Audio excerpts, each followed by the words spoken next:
Balochistan university से ढूंढ कर निकाला है एक ऐसा टैलेंट जो ना कभी किसी एकेडमी गया, ना ही किसी उस्ताद से डांट खाई, लेकिन उनकी आवाज वाह इल्म वाह। आज हम मिलने आए हैं सिराज बैंगल से, जो अगर इसी स्पीड से गाते रहे तो सिर्फ बलूचिस्तान नहीं बल्कि पूरा स्पॉटिफाई हो जाए। अच्छा सिराज, आप मुझे ये बताएं कि आपने सिंगिंग कब से स्टार्ट की और आप क्या बनना चाहते हैं, आतिफ असलम या फिर अली ज़फ़र? अच्छा जी। अस्सलाम वालेकुम व्यूअर्स, कैसे हैं आप सब? खैरियत से हैं? ठीक ठाक।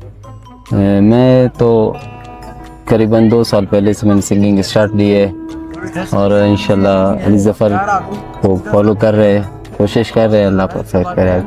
अच्छा, आपकी इतनी प्यारी आवाज़ है और आप हैंडसम भी हैं, तो कितनी लड़कियां फैंस हैं आप? ज़्यादातर अगर सिंगिंग के लिए मैं कहीं बैठ जाता हूँ तो अक्सर बॉयज़ ज़्यादा होते हैं, अगर इतने नहीं होते, मतलब ख़ास, मतलब आप कह सकते हैं कि 60% बॉयज़ होते हैं और 40% गर्ल्स, इस तरह कुछ।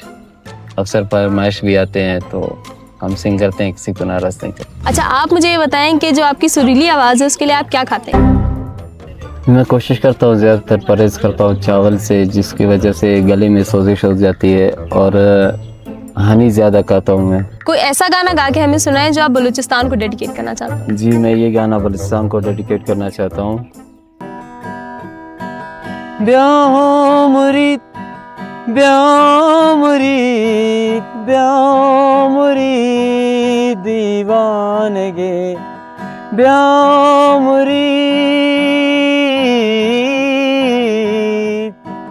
ब्याह मुरीद ब्याह मुरीद ब्याह मुरीद दुर्दानगे, ब्याह ब्याह की दीवाने कनू बोलान गो मस्ता कनू बरो नसीब। आप मुझे ये बताएं कि आपका फेवरेट लोकल सिंगर कौन सा है?